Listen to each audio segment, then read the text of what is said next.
আপনি জানলে অবাক হবেন রুয়াবজার নামে রমজান মাসে আমাদের এসব কি খাওয়াচ্ছে। তাই পুরো ভিডিওটি দেখে আপনার টাইম লাইনে শেয়ার করে অন্যদের দেখার সুযোগ করে দিন। 36 ধরনের টাটকা ফলের সুস্বাদু রস, মূল্যবান ঔষধি উদ্ভিদ ও তাজা ফুলের নির্যাস থেকে তৈরি পৃথিবীর সর্বশ্রেষ্ঠ স্বাস্থ্যকর হালাল পানীয় রুয়াবজা। এটি খেলে ক্লান্তি ও অবসাদ দূর হয়। প্রাণ ভরে এই অমৃত সুধা পান করলে পূরণ হয় শরীরে পানির ঘাটতি। মুখরোচক এরকম বিজ্ঞাপন দিয়ে রমজান মাসে বিক্রির শীর্ষে থাকে রুয়াবজা নামক এই শরবত। যুগ যুগ ধরে এটি উৎপাদন ও বাজারজাত করছে হামদর্দ ল্যাবরেটরিজ বাংলাদেশ। তবে পণ্যের লেভেল ও বিজ্ঞাপনে যেসব উপাদানের কথা উল্লেখ করা হয়, বাস্তবে রুয়াবজায় এমন এখন আর কিছুই নেই। ঢাকা দক্ষিণ সিটি কর্পোরেশনের উদ্যোগে বাজার থেকে সংগ্রহীত রুয়াবজা ল্যাবরেটরিতে পরীক্ষা করে পাওয়া গেছে এমন তথ্য। অন্যের মিথ্যা প্রচারণার বিষয়টি স্বীকার করে লিখিতভাবে ক্ষমা চেয়েছেন হামদর্দের পরিচালক ডাক্তার হাকিম মোহাম্মদ ইউসুফ হারুন ভুইয়া। বিষয়টি নিয়ে আর ঘাটাঘাটি না করতে হামদর্দের পক্ষ হতে সিটি কর্পোরেশনের এক কর্মকর্তাকে প্রস্তাব দেওয়া হয়েছে। এ বিষয়ে মঙ্গলবার দুর্নীতি দমন কমিশনে জানিয়েছে সিটি কর্পোরেশন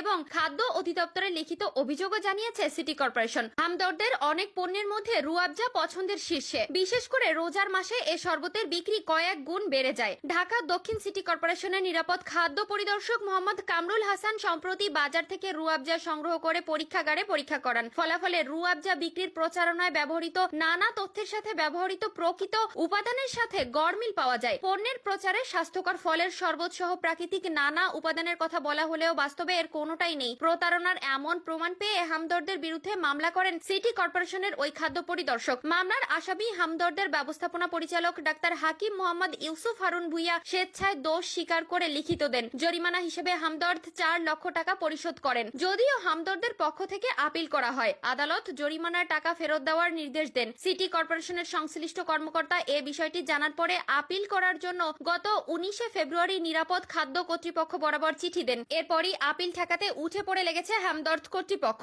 এমনকি কোম্পানিটির পক্ষ থেকে সিটি কর্পোরেশনের সংশ্লিষ্ট কর্মকর্তাকে ঘুষের প্রস্তাবও দেওয়া হয়েছে। গণমাধ্যমের হাতে আসা একটি ভিডিওতে দেখা যায় হামদর্দের সহকারী পরিচালক আলী আহমদ সিটি কর্পোরেশনের নিরাপদ খাদ্য পরিদর্শক কামরুল হাসানকে আপিলের প্রক্রিয়ায় আর না এগোতে বারবার অনুরোধ করছেন। এজন্য অফিসিয়াল অনুমোদনের ভিত্তিতে টাকা দেওয়ার প্রস্তাব দেন। ভিডিওটিতে আলী আহমদকে বলতে শোনা যায় তিনি হামদর্দ অফিস থেকে এসেছেন। ভিডিওতে হামদর্দের ওই কর্মকর্তাকে আরো বলতে শোনা যায় রুয়াবজায় যা আছে তার থেকে অতিরিক্ত বলা হয়। এ বিষয়ে খাদ্য পরিদর্শক কামরুল হাসান জানান, মিথ্যা তথ্য দিয়ে রুয়াবজা বিক্রি করছে হামদর্দ। বিষয়টি নিয়ে আদালতে মামলা চলছে। যাতে আপিল না করা হয় এ বিষয়ে হামদর্দের কর্মকর্তারা ঘুষের প্রস্তাব নিয়ে আসেন। পরে ঊর্ধ্বতন কর্মকর্তাদের পরামর্শে ঘুষের প্রস্তাব দেওয়ায় ওই সময় ভিডিও করে রাখা হয়েছে। এ বিষয়ে কথা বলার জন্য হামদর্দ ল্যাবরেটরিজের ব্যবস্থাপনা পরিচালক ডক্টর হাকিম মোহাম্মদ ইউসুফ হারুন ভুইয়াকে বেশ কয়েকবার ফোন করা হলেও তিনি তা রিসিভ করেননি। প্রিয় দর্শক, আপনি এখন সিদ্ধান্ত নিন, রমজান মাসে এই রুয়াবজা খাবেন নাকি খাবেন না।